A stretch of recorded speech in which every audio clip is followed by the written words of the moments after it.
Shut down aboard a train in Krot Central Station, Pinocchio is awakened by a magical blue butterfly made of light. As you step out into the world, the realization quickly settles in.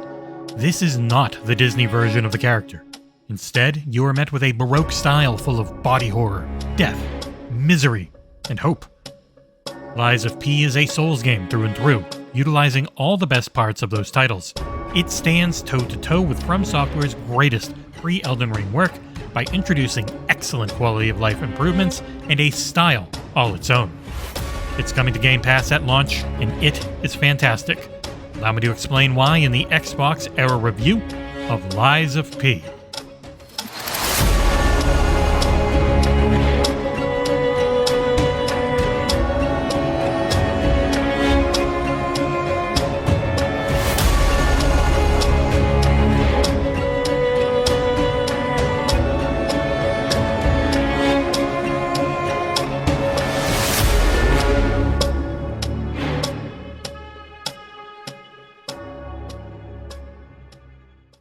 There is no character creator in Lies of P. We all play as Pinocchio, but how we choose to do so can change how the story of the game goes.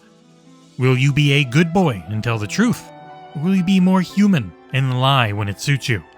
This mechanic is the heart of the game, literally and figuratively. The twists that developer NeoWiz puts on the classic tale are expertly crafted. There is familiarity with some of the characters' plot points and settings. But by the end of my 45-hour playthrough, I had seen a wildly imaginative take on the classic fairy tale. One full of horror, gruesome scenery, and true heart. Taking place in Krot, you are tasked with trying to save your creator Geppetto and the residents of the Krot Hotel. This is your home base where you return to level up, upgrade your gear, and purchase items.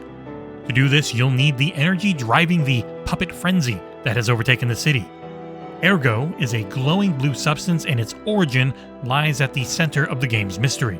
This is a world where the rich and poor alike rely on the hard work of puppets to take care of all the manual labor. Out of nowhere, the puppets go mad and start killing everyone, while at the same time, a petrifying disease has spread through the local populace. Slowly but surely, all who catch it turn to stone, though some have started mutating into monsters by the time Pinocchio is awoken. When I first started, there were 4 locations listed, and I foolishly thought that after 15 or so hours, I had cleared the 4th area and I was approaching the endgame. Lo and behold, there were far more areas in Krot to visit, fight through, unlock brilliantly set up shortcuts, and then fight an incredible end boss in. Lies of P is an enormous feeling game, though once you've leveled up enough and run through the older areas again, you see just how tightly wound all of its clockwork parts truly are. The secret sauce for Souls games is that level design, and far too often it is ignored in favor of a focus on being incredibly difficult. Here we get the best of every world, a game with brilliant level design that properly rewards exploration and a finely tuned difficulty curve that you can overlevel or use assists on bosses to help overcome. I always try to keep things as spoiler-free as possible, so just know that there are a lot more than the initial 4 areas to fight through in Lies of P of varying scope and length. They are all fantastic, can look wildly different, and if you make sure to poke and prod every area, the story and in-game rewards are pretty much always worth it. The game features some of the tightest, toughest, and most fair gameplay I've experienced in the genre. You start weak, barely able to take a hit even if you block it. Most Souls games rely on the dodge as your main way of avoiding damage. And that can occasionally work in Lies of P, but enemies are far more accurate and magnetic with their attacks, so you will have to master parrying. To parry, you hit your left bumper, which is also held to block, just before an attack lands. Thankfully, the game runs at a stable 60 FPS in performance mode, and I found the timing on parrying to pretty much always feel fair. Attacks are on your right bumper and right trigger, with the bumper being your main attack and the trigger used for larger attacks that can stagger enemies and break their guard. Parrying enemies can also lead to stagger and guard breaks, and it all opens up fatal attacks. These are a series of vicious blows that vary per weapon and deal massive damage, while restoring some of your meters. The left trigger is your Legion arm, and these are a series of devices with various abilities. You start with an enormous punch, but can quickly unlock a grappling hook that pulls enemies towards you, a flamethrower, shield, and more. The Legion arm works off a meter which initially only refills when you use the game's bonfire equivalent. X is used for your heal, called pulse cells. B is your dodge when tapped or run when held. If you press in the left stick during a run, you'll leap, which ends in a combat roll. Y is used for your fable arts. These are incredibly important and vary per weapon and handle. By the end of my first playthrough, there were a lot of various blades, handles, and full-on weapons in the game. You can mix and match the blades and handles to get multiple weapon types, fable arts, and stat setups.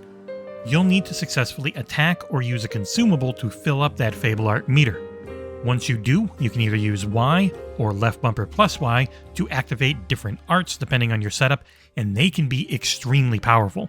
It's a deep system that is introduced slowly enough to never feel overwhelming. Whenever you choose to level up, you'll have one of 6 various stats to choose from, which are Vitality, which raises your health, your guard regain, and increases your defense. Vigor, which is stamina and defense. Capacity, which is your weight limit increase for your gear, your Legion arm energy increase, and defense. Motivity, which is most similar to strength in Souls games, and also raises your defense like everything does.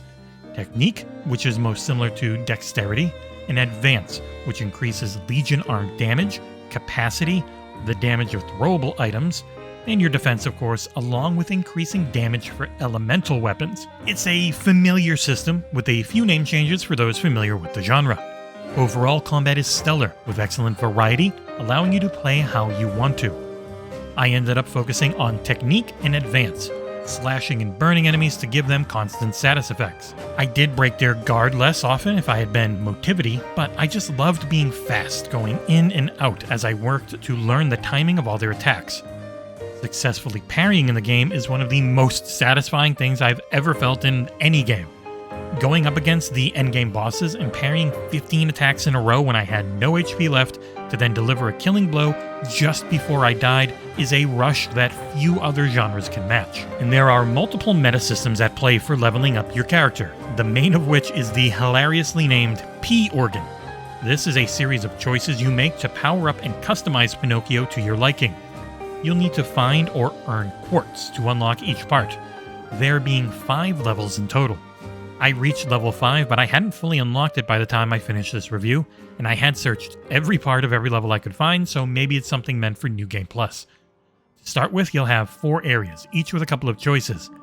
Once you've filled in 2 areas with your upgrade decisions, that unlocks level 2, which requires more quartz overall to get to level 3, and so on. There are dozens of options for each point as you unlock the various levels, from extra pulse cell, which are your heals, to multiple passive buffs on attacks, more consumables, and so forth. It again is a deep system, but one introduced slowly enough that it all made sense the entire time.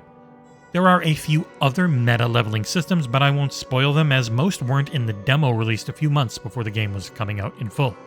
And I played for my entire playthrough on the Series X in performance mode after starting a little bit in quality mode, as the Windows Store version of the game wasn't available before the embargo hit. Lies of P is one of the better looking games I've played, with performance that never dipped when it mattered. The Baroque setting is stunning at the start, and as the locations open up, the variety never leads to a dip in quality. Every part of this game looks fantastic, and there are a lot of them. Excellent textures help bring a sense of wonder of what Krat must have been like before the various disasters struck. Beautiful architecture full of light and people early on is replaced by horrific scenes of death and squalor as the story progresses. Enemy models are easy to read while still being full of detail, both beautiful and terrifying. You'll fight thousands of puppets, monsters, and even a few humans throughout your time with the game, and each has a fighting style that is easy to learn, but difficult to master. Boss fights can be incredibly tough, as they vary up their attacks and timing just enough to trick you until you're fully locked in. Certain enemies take extra damage from particular status effects and weapon types, which promotes keeping a bevy of leveled up options ready whenever necessary. Monsters don't like fire, while puppets are weak to shock, and certain boss types can be melted if you have the right combo. Most bosses also offer you the option to use a drop item called a Star Fragment to bring in a Spectre to fight alongside you. This ghostly apparition will deal moderate damage, but more importantly, it takes the boss's attention away from you so that you can deal massive amounts of damage from behind. It's the game's version of an easy mode, and I found myself constantly utilizing it. Boss arenas, models, animations, and particle effects progress slowly but surely to go from "damn, this looks cool" to "holy shit, this is amazing." No matter how tough a fight was, I never wanted to quit, as not only did it rarely feel unfair, it also looked and sounded great. Loading times are also short, which is good because you will be fast traveling a lot as you progress, and you can always run through an area to get back to where you want, but when the loading times are this short, there's no need. You also have unlimited stamina whenever you're not in a combat area, which makes running around the hotel to level up and talk to people a lot more bearable. The music in Lies of P is phenomenal, which was always key to the Souls games for me. When grinding the same route of enemies for the 10th time to get a few levels up while I'm working on a tough new boss, the game always sounds good. Alongside its good looks, the music, sound effects, and general ambiance adds to the sense of dread the world of Lies of P is trying to invoke. Voice acting is a bit more of a mixed bag, with some fantastic performances from the main cast, mixed in with a few high school drama-sounding ones from the smaller characters. It's never terrible, and the translation team did an excellent job with the game's English script and UI elements. There's no "all your base are belong to us" to be found, though a few grammar slip-ups did pop up. There is a gramophone in the hotel, and you can use it to play various records you find in the game world. One of these was called Memory of Beach, and it sticks out to me because it was one of the only times the game had an error like that. Audio cues for enemy attacks and sound effects in general are excellent. While I could still play the game well without headphones on, thanks to its great visual indicators, having a headset on for surround sound was a lifesaver. Like any good Souls game, they like to hide enemies around corner, and the excellent surround sound mixing, along with utilizing DTS-X on my Series X, made it easy to know when and where an enemy was going to pop out after me. As far as bugs go, I didn't have any. Nothing graphical, no crashes, just nothing. I might have gotten very lucky, but other reviewers I'm talking to who were playing at the same time had a very similar experience. I'm sure as potentially millions of people try the game out post-launch, there will be issues found, but for me, it was one of the most stable and polished experiences I can remember during a review period. In fact, the only major issue I ran into was with bosses who like to jump up in the air, leading to a camera that occasionally just had no idea what to do. It showed me the area in between myself and the enemies, which ended up getting my ass handed to me repeatedly. Hopefully this isn't too tough to fix with a post-launch patch. Wrapping things up, Lies of P is an incredible game, and the best Souls-like I have ever played that wasn't made by From Software. It stands toe-to-toe with Dark Souls 3, one of my favorite games ever. They have figured out exactly what makes this genre so damn good. Thrilling combat, top-notch level design, gorgeous scenery, incredible music, and more make this one a no-brainer to buy or try out day one on Game Pass.